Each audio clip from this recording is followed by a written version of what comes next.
এখন আমরা বাকি ম্যাথগুলো নিয়ে আলোচনা করব। তো এখানে দেখেন কি বলতেছে, এ সোর্স ভি অফ টি এত in series with 6 ohm resistor, এত ইন্ডাক্টর, এত ক্যাপাসিটর। তার মানে একটা নর্মাল সার্কিট ধরেন এরকম একটা সোর্স দেওয়া আছে, একটা রেজিস্টর আছে, একটা ইন্ডাক্টর আছে, একটা ক্যাপাসিটর আছে। এটা মনে করেন সিরিজে কানেকশন দেওয়া এরকম। ওকে, এখন বলতেছে আচ্ছা একটা অ্যামিটারও আছে।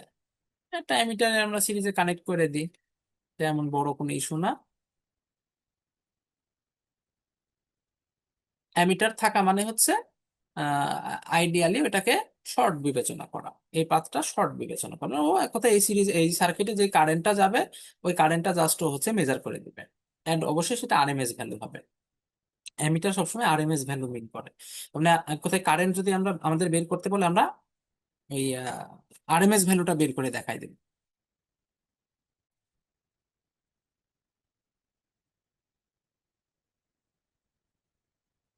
তো দেখেন, তাহলে কি বলো আরএমএস করতে হবে। এখন আরএমএস করার ক্ষেত্রে নর্মালি ওই যে বাই রুট টু করে দিলেই চলতো, বাট এখানে এই যে হারমোনিক্স এর বিষয় চলে আসছে। তো হারমোনিক্স এর জিনিসটা কিভাবে সলভ করতো এটা কিন্তু আমি ওই যে থিওরিতেও দেখাইছি, আবার এই রিলেটেড ক্লাসেও কিন্তু আমি পড়াইছি। তো ওইটা এমন কঠিন কিছু হবে না, ভি থেকে আমরা আই বের করে নিতে পারবো, ইত্যাদি ইত্যাদি। আচ্ছা ফান্ডামেন্টাল ফ্রিকোয়েন্সি বলে দিছে 50 হার্জ, তাহলে যখন এই যে থার্ড হারমোনিক হবে তখন আমরা কত, 350 150 হার্জ নিয়ে কিন্তু কাজ করতে হবে। কারণ এই 150 হার্জ কেন জানা লাগবে, কারণ দেখেন এই যে ইন্ডাক্টর ক্যাপাসিটর ওহম আকারে দেওয়া নাই, যদি দেওয়া থাকতো তাও ক্যালকুলেশন করা লাগতো, কারণ ওরা ফ্রিকোয়েন্সির উপরে কিন্তু ওহমটা চেঞ্জ হয়ে যায়। হেনরি ফিক্স থাকে, বাট ওহম চেঞ্জ হয়ে যায়, এটা আমাকে বারবার চেঞ্জ করে নিতে হতো। তাহলে এটা 6 ওহম, এটা 0.1 হেনরি, আর এটা হচ্ছে 98.8 মাইক্রোফ্যারাড। তাহলে প্রথমত আসি আমরা হচ্ছে ফান্ডামেন্টাল ফ্রিকোয়েন্সির ক্ষেত্রে, ধরেন F1 এটা হচ্ছে 50 হার্জ। তাহলে এই ক্ষেত্রে জেড কত হবে, 6 + j ওমেগা এল, মানে 2πf L, প্লাস আচ্ছা প্লাস তো না মাইনাস, হিসাব করব, মাইনাস জে হিসাব করব, -j। আমি এখানে 1/xc লিখে দিলাম, আচ্ছা সরি 1/xc তো লেখা যাবে না, xc লিখতে হবে। আর এটা লিখলে 1/ওমেগা সি লিখতে হবে। আমি ক্যালকুলেটারে তুলে দিচ্ছি, জায়গা যেহেতু কম আমি আর লিখলাম না। তাহলে এটা হচ্ছে 6 + 2πf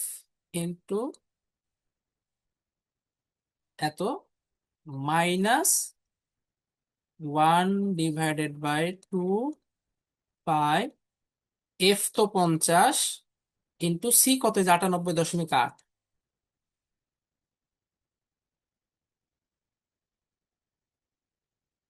মাইক্রো, তার মানে 6 হবে। এবার একটু ভালো করে বুঝেন, এটা কিন্তু এই যে মাইনাস দিছি, তাহলে আইটা একদম উপরে দিতে হবে, ব্র্যাকেট এইখানে দেবো, আর এই যে আই দিয়ে দিলাম। তাহলে এইটা হচ্ছে আমাদের ওভারঅল জেড যেটা আসছে সেটা আসতেছে কত, 6.053 -7.61।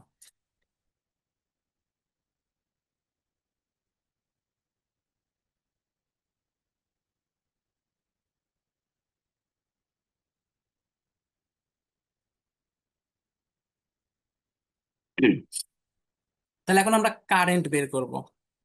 তো আমরা কি করতেছি, কাইন্ড অফ এইখানে সুপার পজিশনের কাজ করতেছি। সুপার পজিশনের কাজ কি, সুপার পজিশনের কাজ হচ্ছে আমরা একবার এইটাকে অ্যাক্টিভ করে ক্যালকুলেশন করব, আর একবার এইটাকে অ্যাক্টিভ করে ক্যালকুলেশন করবো। তাহলে মনে মনে ধরে নেন এখানে দুইটা সোর্স সিরিজে আছে, এটা মনে মনে ধরতেছে, আলাদা আলাদা দেখানোর দরকার নেই, দুইটা সোর্স সিরিজে আছে।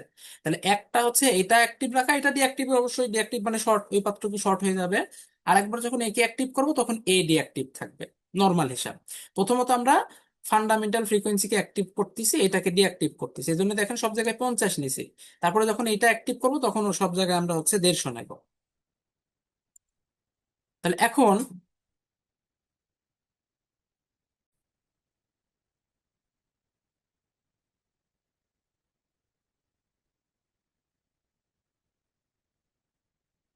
তাহলে এখন আমরা এই পার্টটুকুর ফেজর ফর্ম নিয়ে নিচ্ছি, এটার নাম দিচ্ছি V1।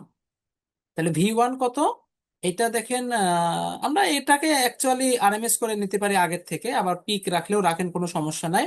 তাহলে এটা হচ্ছে 141.41 আমরা এটাকে রেফারেন্স ধরে নিলাম। তাহলে I1 কত হবে? I1 হবে হচ্ছে এত ডিভাইডেড বাই এত, নর্মাল হিসাব V/Z।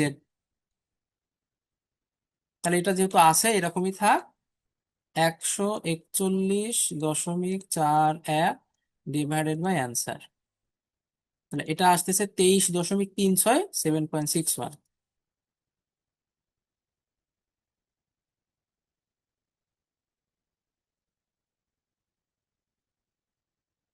এটা আমরা পরে কাজ করব, আপাতত এটা আমরা করতেছি না। এই V1 I1 বের হয়ে থাকলো, একইভাবে আমরা V2 I2 বের করব। মানে এখন আমরা হচ্ছে যদি ফ্রিকোয়েন্সি 150 হার্জ হয়, কারণ থার্ড হারমোনিক্স 50 × 3 150 হার্জ, তাইলে আমাদের জেড কত হবে? V2 কত হবে? আচ্ছা, এটার নাম V3 দিলাম। I3 কত হবে, যাতে কনফিউশন না হয়। তো একই ফরম্যাট, জাস্ট 50-এর জায়গায় আমরা 150 বসাই দেব। আমি আপাতত ডিরেক্ট ধরে বসাই দিচ্ছি, আমি আর লিখলাম না। 2π × 150 × 0.1 I মাইনাস আচ্ছা, 1 ডিভাইডেড মানে দিয়ে আমরা আই দিয়ে দিতে পারি। I/1/ω/c, ওমেগা মানে 2π 150 × 98.8 × 10⁻⁻6। তাহলে এটা থাকতেছে কত? 83.72, 85.89।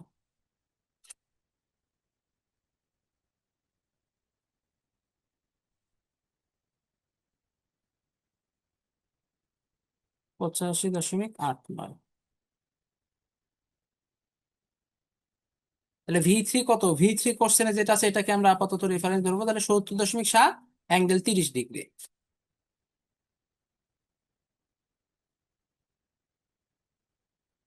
এত ভোল্টেজ, দুইটা যেহেতু সাইন আছে, আপাতত আমরা কোনো কিছু চেঞ্জ টেঞ্জ করতেছি না। আই তাহলে কত হবে? এই যে ভোল্টেজ বাই ওহম, ওহম তো আমাদের এখানে হয়ে আছে, এটাকে আর চেঞ্জ করতেছি না।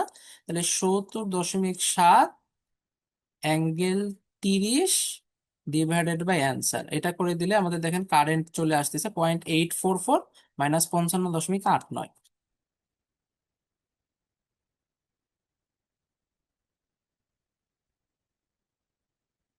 এবার আসি কোশ্চেন কি কি চাচ্ছে। What will be the ammeter reading, power factor also. Ammeter reading মানে হচ্ছে এইখানকার যে আরএমএস কারেন্ট আছে সেটা কত। তো আরএমএস কারেন্ট কি? আরএমএস কারেন্ট হচ্ছে √ওভার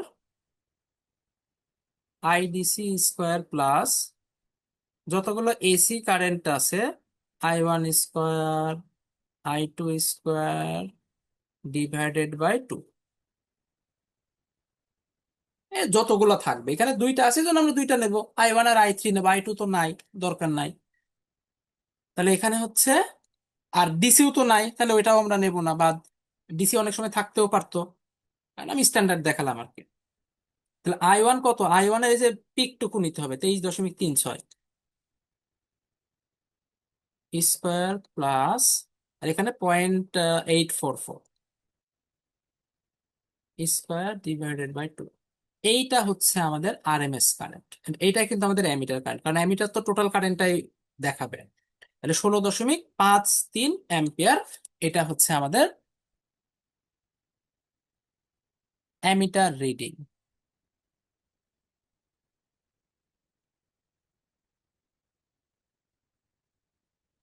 এবার পাওয়ার ফ্যাক্টর বের করতে হবে। তাহলে পাওয়ার ফ্যাক্টরটা কি? পাওয়ার ফ্যাক্টর আমরা সবসময় মনে রাখবো, পাওয়ার ফ্যাক্টর মানে হচ্ছে P/S। এস মানে হচ্ছে V RMS I RMS। এটা কিন্তু নর্মাল হিসাবে করা যাবে না, কারণ এখানে হারমোনিক আছে, আমাদের এই ফর্মুলা দিয়েই করতে হবে। আর উপরে হচ্ছে ওই পি এর নর্মাল কনসেপ্ট, VI আর ওর cos φ। তাহলে এটা আমরা নেব কত? হাফ V1 I1 কজ হচ্ছে θ v1 minus θ i1 plus half v3 i3 cos θ v3 minus θ i3। এইটা করে দিলে যা আসবে এটাই হচ্ছে আমাদের পাওয়ার ফ্যাক্টর। তাহলে শুরু করি। হাফ ইন্টু v1 কত, 141.41 ইন্টু, তারপরে হচ্ছে i1 কত, i1 হচ্ছে 23.36 ইন্টু কজ ভোল্টেজের অ্যাঙ্গেল 0, কারেন্টের অ্যাঙ্গেল 30, তার মানে হচ্ছে কজ 30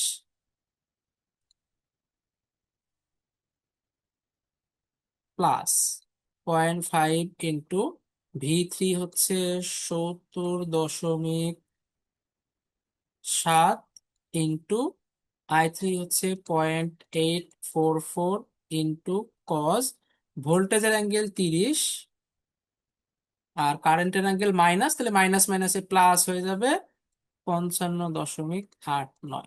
এটা গেল উপরে পি এর পার্ট। আর এটা হচ্ছে ভিআরএমএস আইআরএমএস। তাহলে ভি আইআরএমএস তো আমরা অলরেডি বের করে ফেলছি, ভিআরএমএস টা বের করা হয়নি, তো বের করে নিলাম, মানে করে নিই।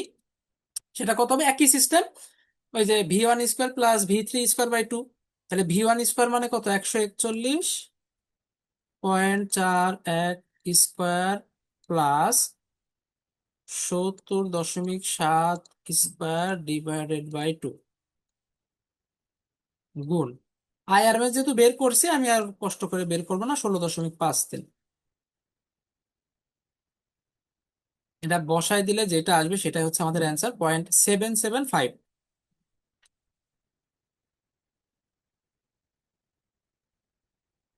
এটাই হচ্ছে আমাদের অ্যান্সার। এখানে লিড ল্যাগ কিছু বসানোর দরকার নেই, হারমোনিক টাইপে পাওয়ার ফ্যাক্টর বের করলেই চলবে।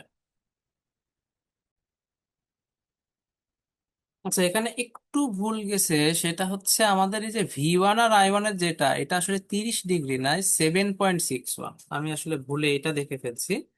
তার মানে এক কথা আমাদের ক্যালকুলেশন সবই ঠিক আছে, এটা আসলে 30 হবে না, এটা হবে 7.61।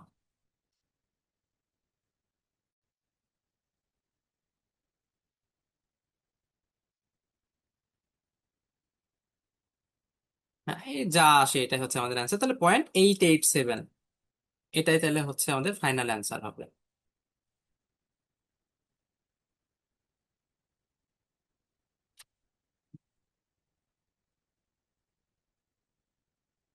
ওকে।